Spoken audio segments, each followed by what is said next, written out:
Blake Richards grew up in Manhattan and thought he would follow his father's footsteps into finance. But when a job interviewer tried to pin him down on why exactly he wanted to be in that field, he realized it wasn't really for him. Instead, he's pursued technology, and more specifically, technology in healthcare.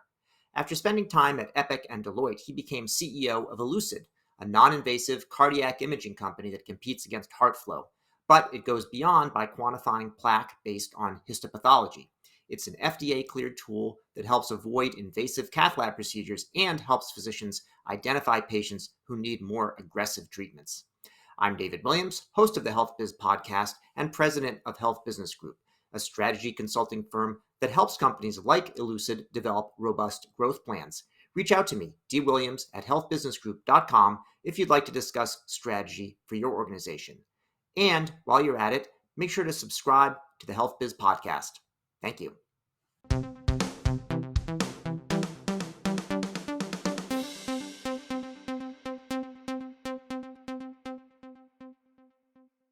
Well, Blake Richards, CEO of Elucid, welcome to the HealthBiz podcast. It's a pleasure to be here, David. I know you're going to elucidate many aspects of the company, and let's start with your childhood. And what was your upbringing like? Did you have any childhood influences that still stick with you today? Sure. So I actually grew up in Manhattan, which is perhaps a bit of an abnormal childhood, but I very much enjoyed it personally and was always drawn to math and sciences. That's where I excelled. That's where I had the most interest. Pretty much loved problems that had an answer, that you were driving towards a truth that was known. But it did allow for creativity in the way you went about it. And so in terms of influences, I had several teachers in those subjects, but also my father was probably the biggest driving force. And so I spent a fair amount of time in his office growing up, really saw how hard he worked to achieve his business success, even interned there as well. But had thought that was the career I was looking for, had considered a career in finance, but it really didn't have the level of excitement that I was interested in, and not something I wanted to spend all of my time doing for however 30, 40, 50 years. Yeah, fair enough. Where'd you go to high school? I went to a Catholic school called Loyola. Okay, got it. So then where'd you go from there once you disappointed your father by not going into finance? So I went to undergrad at Duke University. So I majored in economics and statistics, thought I was going that path, did the necessary internships at all of these firms. I'll say that during one interview, I was actually asked the question at the very end of it, why I explicitly wanted a career in finance. And I gave the form answer, but when I really thought about it, I didn't have a fantastic answer for that. And I very much always enjoyed the technology aspects of finance and had always kind of found a way to be more involved in those when I was at those various internships. So I realized that was really the career path I was more interested in. And on the technology side, I wanted to go into a space where technology was making the most drastic improvements and was actually helping people. And that's what led me to look into medical technology and actually brought me over to Epic Systems. Nice. So Epic is not in Manhattan. Epic is very much not in Manhattan. It is in Verona, Wisconsin, which is a town at that point of under 10,000 people. Which is about the size of a couple of blocks. I was going to say, yeah. I came from. Yeah, nice. So then from there, so you were at Epic. What did you then find that you're probably that person that asked you the interview question in finance probably did you a pretty good favor by really framing it like that. And then when you had the realization when you were at Epic, how did Epic line up with what you were expecting, and then where did you go from there? Oh, I actually loved my time at Epic. I was there for close to 5 years. Originally started on the revenue cycle management side. So it did combine a little bit of the finance aspects that I'd had previously, but moved into more work, more in touch with the development side, being able to then see all parts of the health system, getting involved in clinical operations, being able to use strategy, being able to take and design technologies specific to the organization to enable the objectives they were seeking. And working for Epic was great. It's kind of shit, but they were the leaders in the field. They still are the leaders in the field. So being able to work with the best technology available and having the resources to innovate, to lead rather than follow, it's a pretty great situation to be in. And so I eventually moved on to focus more so on patient confidentiality and compliance, Hmm. which touched many different aspects of the healthcare organization and allowed me to be involved both in strategy, but also in R&D efforts and coming up with custom solutions for individual organizations that had very unique problems, or as well adjust to changing regulations or changing best practices to roll something out across all of the organizations, the several hundred that Epic works with. Great. And then when did you go from Epic after that? What did you do? So from Epic, I spent a bit of time in strategy at an AI-driven healthcare startup, but then I went back and earned my MBA at Columbia Business School. Back to New York. It's sort of like with Ultraman. He comes from the sun, and then he comes down and like does all the battles, and then he runs out of power, and he has to go back to the sun to recharge. So he went back to Manhattan. Absolutely. I'll say it was a welcome return. Yeah, very good. So then I show before you were CEO of Elucid, which is your current role, you were an advisor somehow. So how did you get involved with Elucid, and what's the path been like there? No, absolutely. So the founder of Elucid, Andrew Buckler, who's our chief technology officer, spent 30 years leading R&D efforts at the various large imaging companies before founding Elucid. We had gotten in contact through a mutual colleague, and he had reached out to me while I was at Epic and began helping him with interoperability, basically with the EMRs and PACS, basically how you need to design a software to be able to integrate. And that interoperability is necessary for deployment that's integrated into the workflow at these various healthcare systems. But we had very enjoyable conversations during that time and just stayed in touch. And so as my career progressed and I saw the progression of Elucid as the technology went from its earliest prototype to what became an FDA cleared product and platform that we moved really far beyond at this point, we just got along very well, and I became more involved on the business side, more involved in the operations, more involved on the finances, obviously, and started spending more and more hours a week working on Elucid related tasks. And I loved it, and I was serving a need within the organization. And we got to a point where I had been at Deloitte for several years working as a life sciences management consultant, which is a fantastic experience and exposed to Yeah, many different exciting new technologies and spaces. But we got to a point where it made sense for me to come in full time as CEO. nice. So when you think about Elucid, I mean, any company that's starting up and growing needs some sort of a real problem that it's attacking. So like, what's the problem that Elucid is addressing, and what's the extent of the impact of that problem? Yeah. So we're addressing the biggest problem, or at least one of the biggest problems, and that is coronary artery disease. So cardiovascular disease is the number one cause of death in all developed countries, the number one cause of disability. But it doesn't necessarily get that amount of attention and recognition sometimes. And the tools that we're using to diagnose cardiovascular disease haven't advanced as significantly as you might expect given the impact of such a problem. So we'll call it 35 million patients each year are assessed globally for coronary artery disease, about 10 million in the US alone. So this is a big problem, and people are suffering needless heart attacks and strokes that could be avoided if the diagnosis were more specific and gave the physician more information about how to treat that patient's disease specific to the individual. So I'm guessing that's where your solution focuses. But like, what is it really, and how does this technology work? What's different from all the other things that I hear about that are out there? Yeah, absolutely. So we're addressing two main issues at once, and I'll talk about what we're doing in the future later on. But what we're doing right now is addressing two main problems. So as you get older, as your family history dictates, as your lifestyle dictates, whether you're a smoker, various reasons, plaque builds up in your arteries. And as that plaque builds, it may have the propensity to rupture, to break away from the artery wall, to stop blood flow, and cause an event like a heart attack in the coronary or a stroke in the carotid. And so, tools that we're using today to assess that risk are mainly based on the narrowing of the artery. So, they're looking at stenosis as a proxy to say, all right, what is the amount of plaque that's built up? What is the likelihood that it will rupture? But not all stenoses are built the same. Some plaques are stable, unlikely to rupture. Other plaques are unstable or vulnerable and have that greater propensity.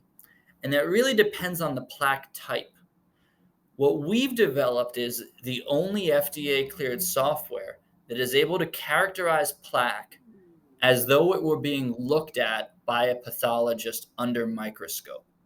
So, what we've actually done is use machine intelligence, taking paired samples of CTAs, followed by tissue prospectively collected from patients that has been physically characterized under microscope by pathologists, and using those paired samples as the ground truth.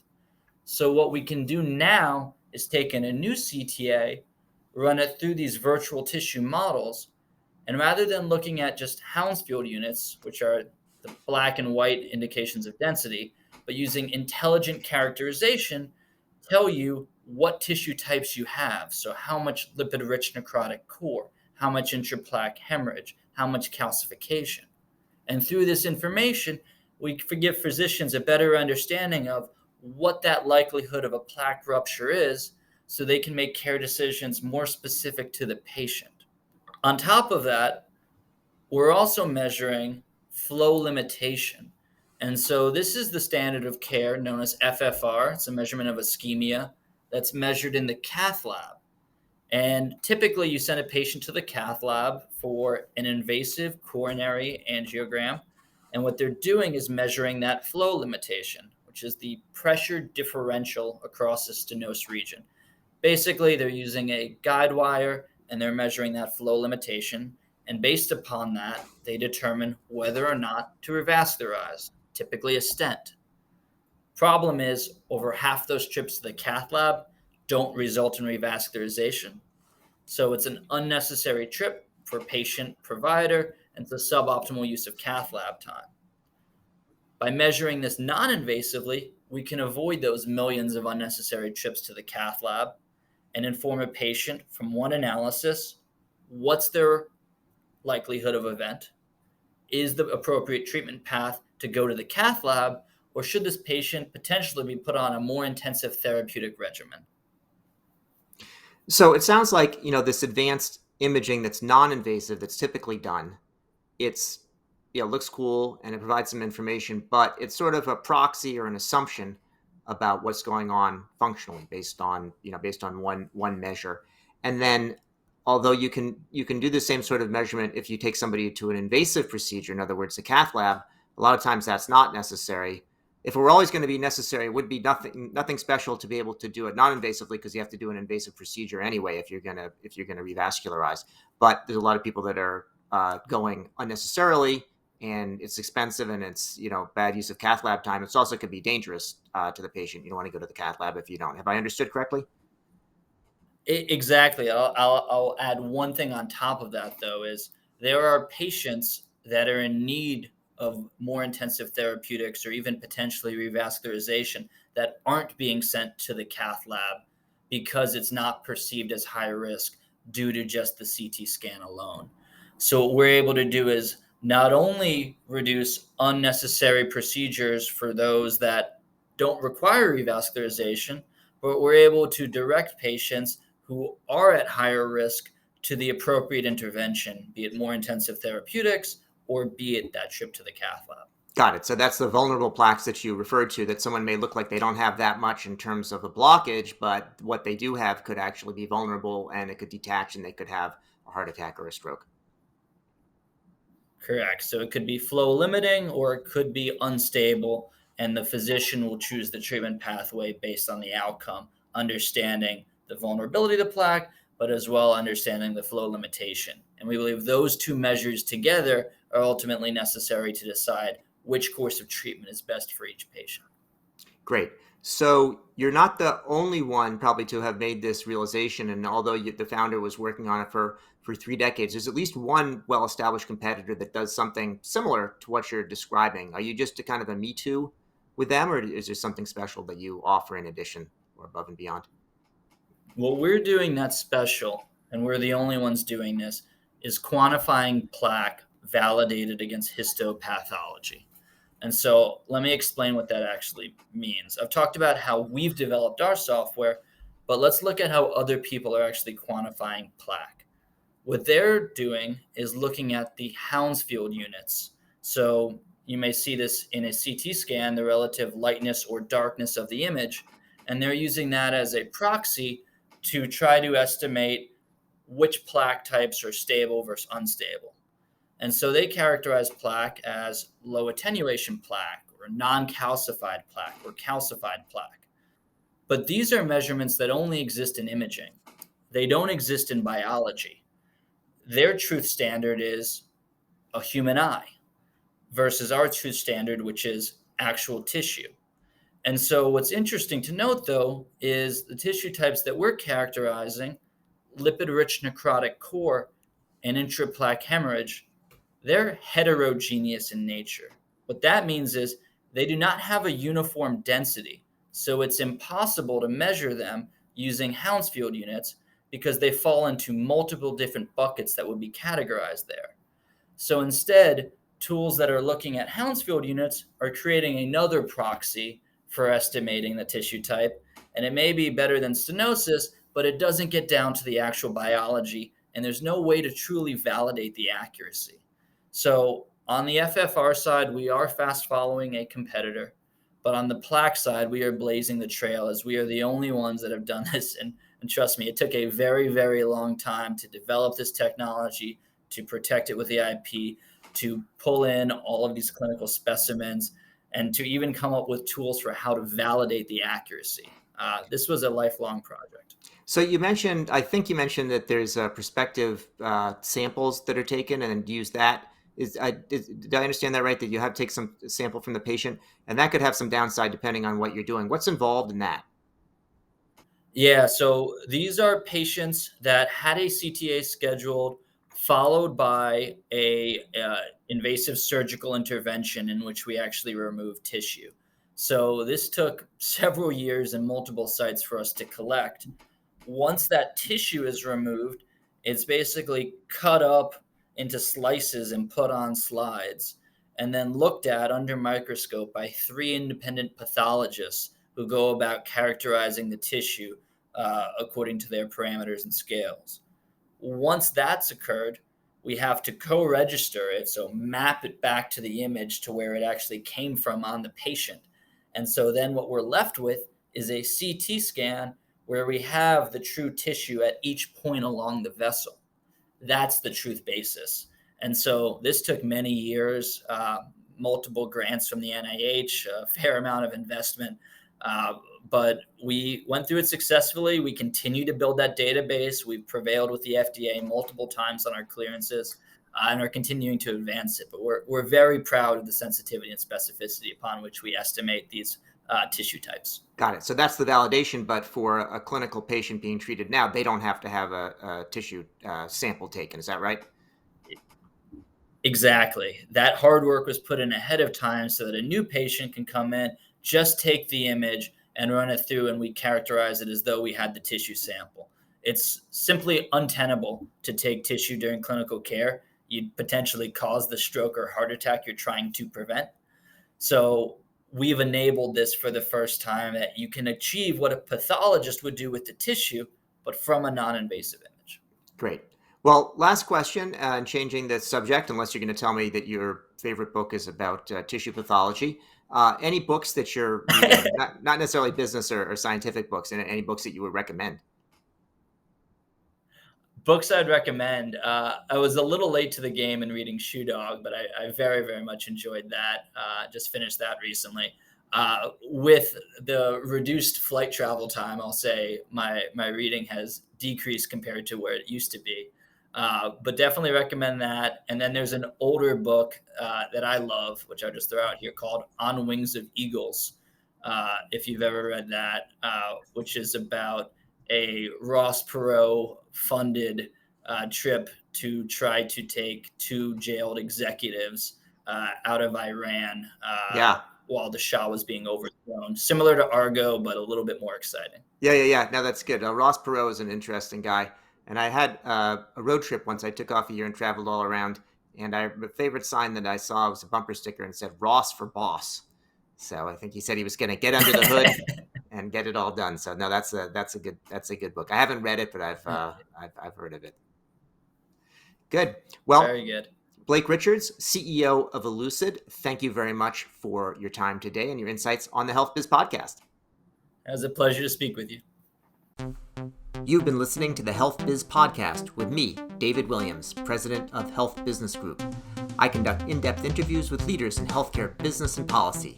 If you like what you hear, go ahead and subscribe on your favorite service.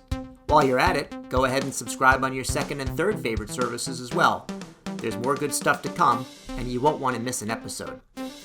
If your organization is seeking strategy consulting services in healthcare, check out our website, healthbusinessgroup.com.